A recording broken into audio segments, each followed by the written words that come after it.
რისი გაკეთება შეიძლება 3 მილიონი ლარით? 3 მილიონ ლარად შესაძლებელია დაახლოებით 300,000 წიგნის შეძენა ბიბლიოთეკებისთვის.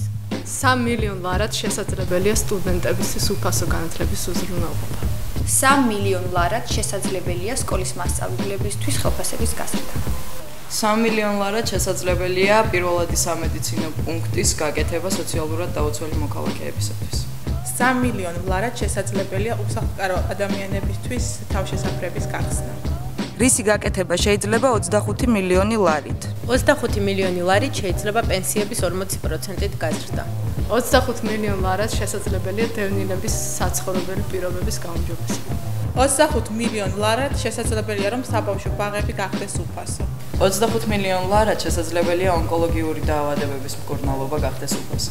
25 მილიონ ლარად შესაძლებელია ტროტუარების, პანდუსების, შუქნიშნების ისე მოწყობა, რომ შეზღუდული შესაძლებლობის მქონე პირებს შეძლოთ თავისუფლად და დამოუკიდებლად გადაადგილება.